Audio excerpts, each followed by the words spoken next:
आज का टॉपिक है बायोम, जो डीएससी 4 का 4th टॉपिक है।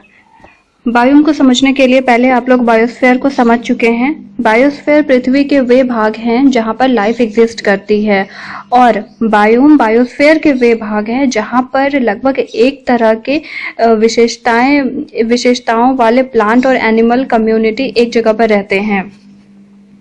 प्रत्येक बायोम में एनिमल और प्लांट कम्युनिटी का जो डिस्ट्रीब्यूशन होता है वो क्लाइमेट से होता है। जैसे कि जिन जिन भागों में एक टाइप का क्लाइमेट पाया जाता है वहाँ पर लगभग एक ही टाइप के, एक ही स्पीसीज के प्लांट और एनिमल्स पाए जाते हैं। यही कारण है कि क्लाइमेटिक कंडीशंस में जो भी डिफरेंसेस होते हैं उसकी वजह से जो है अलग अलग प्रकार के बायोम भी पाए जाते हैं। इस पृथ्वी पर अगर देखा जाए तो पर्यावरण की बहुत ज़्यादा विविधता पाई जाती है, और इसी के अनुसार यहाँ पर वेजिटेशन और प्लांट एनिमल का जो आवास क्षेत्र होता है वो भी इसी के अनुसार जो है अलग अलग क्षेत्रों में अलग अलग देखने को मिलता है। अगर बायोस्फीयर की बात करें तो बायोस्फीयर दो प्रकार के होते हैं, एक स्थलीय होता है और दूसरा जलीय होता है। उसी तरह से इसको आगे और भी क्लासिफाई किया जा सकता है, और बायोम को भी अलग अलग पार्ट में क्लासिफाई किया जा सकता है। इसका क्लासिफिकेशन का जो बेस है वो होता है क्लाइमेट होता है, जो कि सबसे ज़्यादा इम्पॉर्टेंट है। क्लाइमेट और वेजिटेशन इम्पॉर्टेंट है, उसके साथ ही साथ सॉइल के जो टाइप भी इम्पॉर्टेंट है और सॉइल मॉइस्चर भी इम्पॉर्टेंट होता है। तो कुल मिलाकर बायोम को क्लासिफाई करने के 4 बेसिस माने गए हैं। पहला है क्लाइमेट, वेजिटेशन, पेडोजेनिक रेजिम, और चौथा है सॉइल मॉइस्चर रेजिम। इन चारों को आधार मानकर बायोम को 4 पार्ट में क्लासिफाई किया गया है।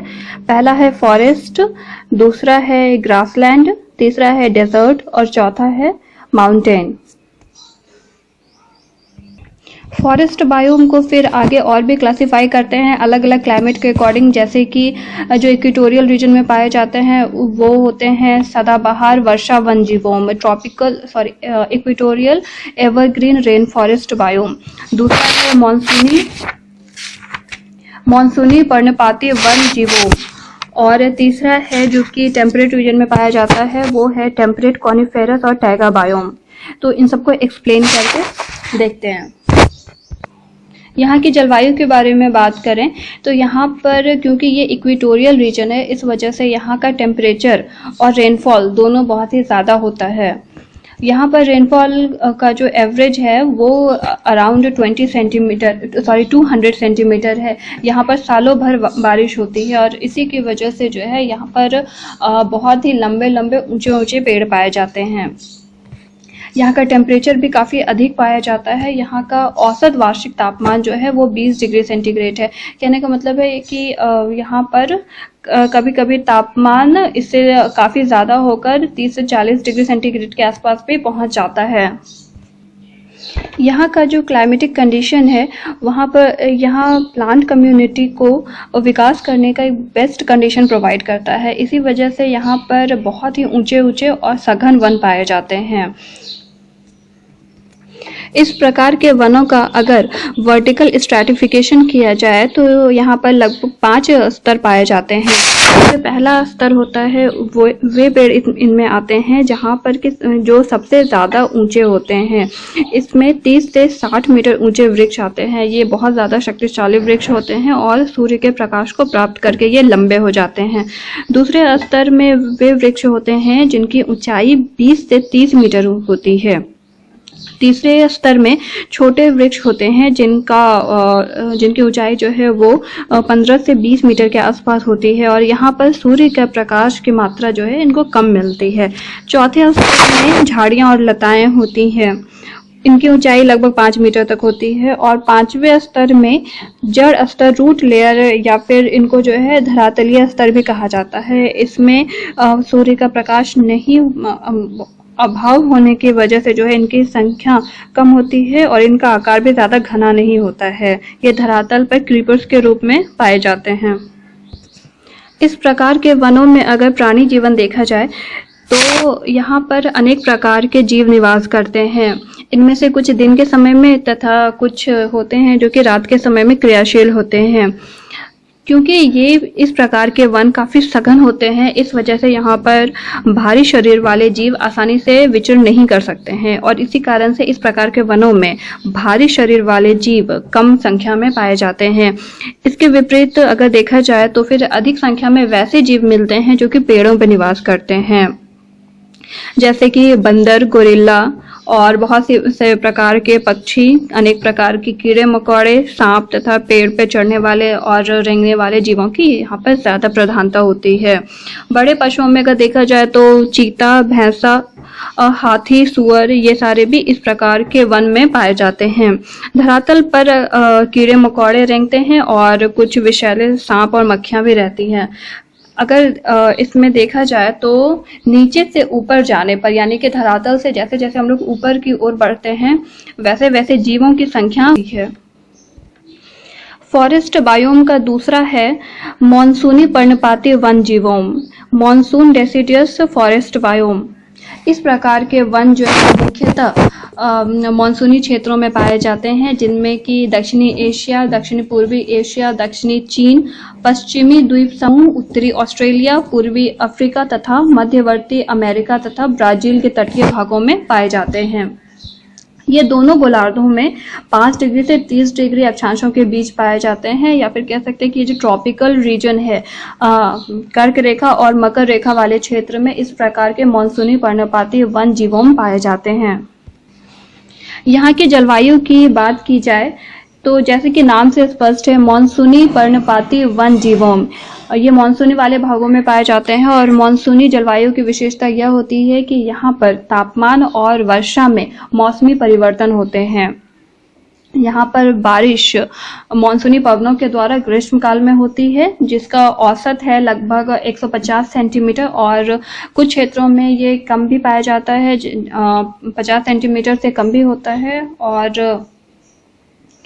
जो तापमान है वो ग्रीष्म काल में 30 डिग्री से 45 डिग्री तक लगभग पहुंच जाता है और सर्दियों में यह 10 डिग्री से 27 डिग्री के बीच रहता है।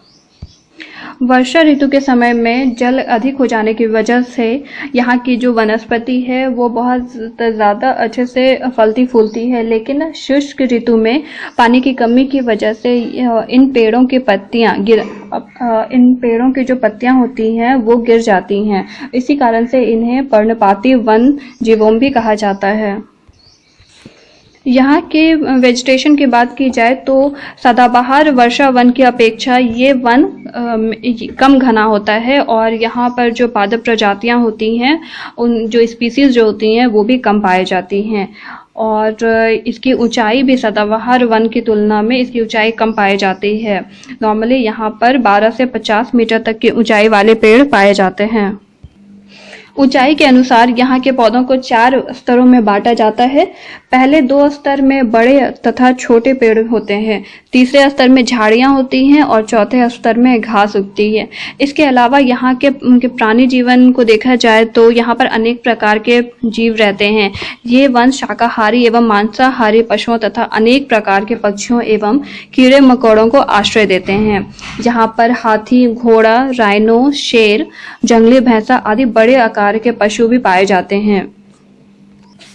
फॉरेस्ट बायोम का तीसरा टाइप है टेम्परेट कॉनिफेरस और टैगा बायोम, शीतोष्ण कोनधारी वन जीवोम। यह जीवोम जो है वो टेम्परेट रीजन में पाया जाता है, जो कि उत्तरी अमेरिका तथा यूरेशिया के टुंड्रा क्षेत्र में स्थित है। ये कनाडा और रूस के पूर्व पश्चिम दिशा में भी विस्तृत चौड़ी पट्टी के रूप में पाया जाता है। यहाँ की जलवायु की बात करें तो यहाँ ग्रीष्म ऋतु छोटी और नॉर्मल होती है, जबकि शीत ऋतु जो है वो काफ़ी लंबी और कठोर होती है। शीत ऋतु का जो तापमान है वो कभी भी फ्रीजिंग पॉइंट से ऊपर नहीं जाता है। जुलाई का अगर टेम्परेचर देखा जाए तो 10 डिग्री सेंटीग्रेड के आसपास होता है और कभी कभी इससे भी कम होता है। यहाँ पर वर्षा भी काफ़ी कम होती है, जो 50 सेंटीमीटर के आसपास है और कभी कभी ही 70 सेंटीमीटर तक बारिश हो पाती है। कॉनिफेरस ट्रीज में इम्पॉर्टेंट है लार्च, स्प्रूस, पाइन, बर्च और फर। इन वृक्षों का घनत्व भी कम पाया जाता है और इसी कारण इन्हें विरल वन कहा जाता है। लेकिन जैसे जैसे दक्षिण की ओर तापमान में वृद्धि होती जाती है, वैसे वैसे इनका घनत्व भी बढ़ता जाता है। यहाँ पर कम टेम्परेचर होती है, लंबी शीत ऋतु होती है और स्नोफॉल, इन सारे रीज़न की वजह से जो है यहाँ पर पेड़ों की किस्मों में भी कम डिफरेंसेस देखने को मिलते हैं। इन पेड़ों में स्तरीकरण भी बहुत कम होता है। इससे पहले जैसे कि हम लोगों ने सदाबहार वन और मानसूनी पर्णपाती वन में देखा था कि उनमें वर्टिकल स्ट्रैटिफिकेशन में 5 लेयर्स 4 लेयर्स में उनको क्लासिफाई किया गया था। बट इस टाइप के वन जीवों में स्ट्रैटिफिकेशन बहुत कम या नहीं के बराबर पाया जाता है।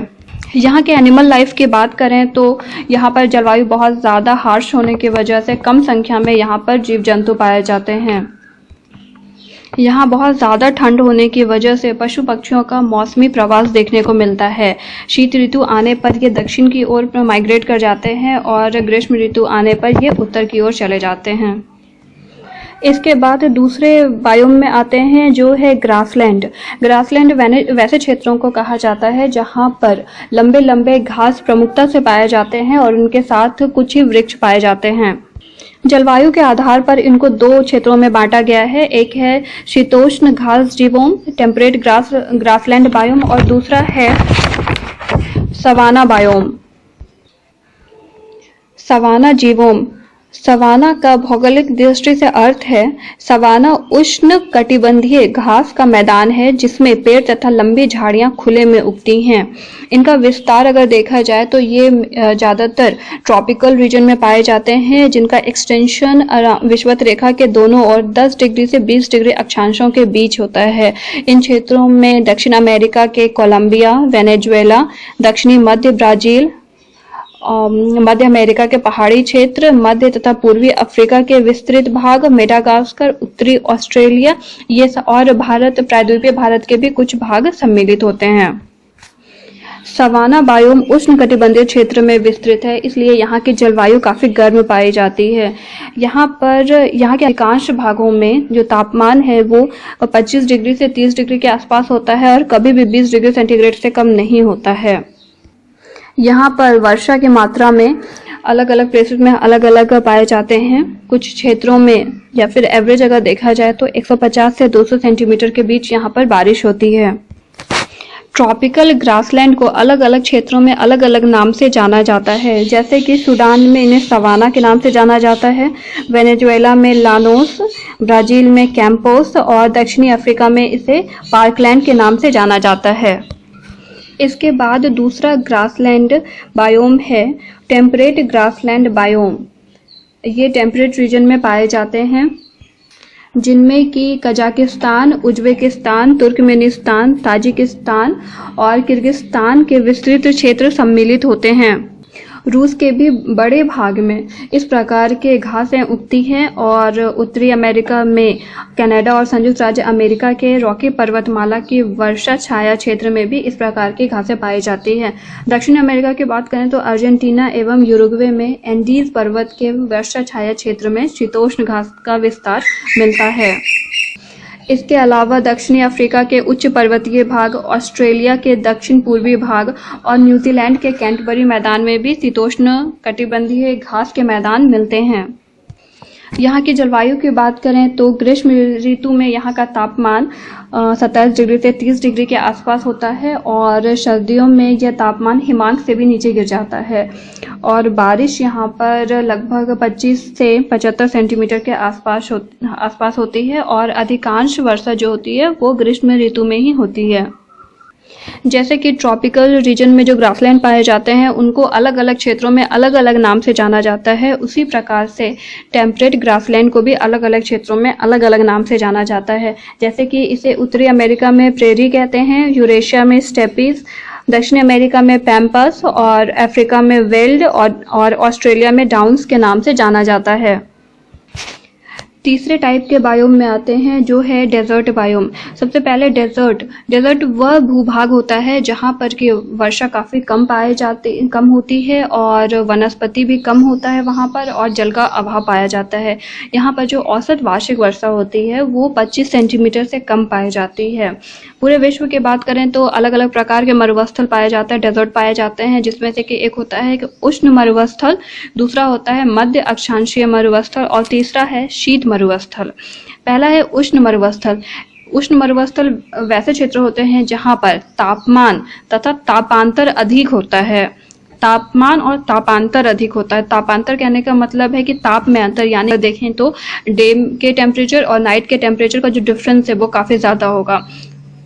ये तो हो गया दैनिक तापांतर। और अगर मासिक तापांतर की बात करेंगे तो इसमें उस पूरे महीने में किसी एक दिन का टेम्परेचर ऐसा होगा जो बहुत ज़्यादा होगा और किसी दिन का काफ़ी कम होगा। तो ये जो डिफरेंसेस होते हैं, जो तापांतर होता है वो काफ़ी ज़्यादा पाया जाता है। दूसरा टाइप होता है मध्य अक्षांशीय मरुस्थल। ये महाद्वीपों के मध्यवर्ती इलाकों में पाए जाते हैं। जैसे मध्य एशिया के जो मरुस्थल हैं वो मध्य अक्षांशीय मरुस्थल होते हैं। और तीसरा है शीत मरुस्थल। शीत मरुस्थल में तापमान बहुत कम होता है, जो जैसे कि ध्रुवीय और टुंड्रा क्षेत्र में इस प्रकार के मरुस्थल पाए जाते हैं।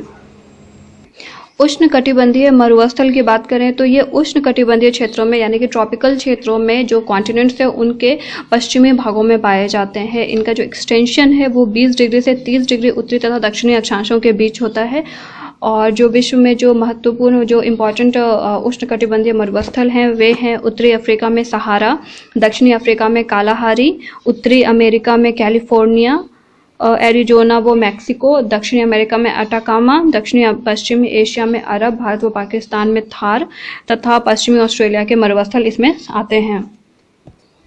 यहाँ की जलवायु की बात करें तो यहाँ पर काफ़ी कम मात्रा में बारिश होती है, जैसे कि औसत वार्षिक वर्षा यहाँ पर 25 सेंटीमीटर से कम होती है और यहाँ पर उच्च तापांतर पाया जाता है। कुछ क्षेत्रों में 4-5 वर्षों के बाद एक बार वर्षा होती है।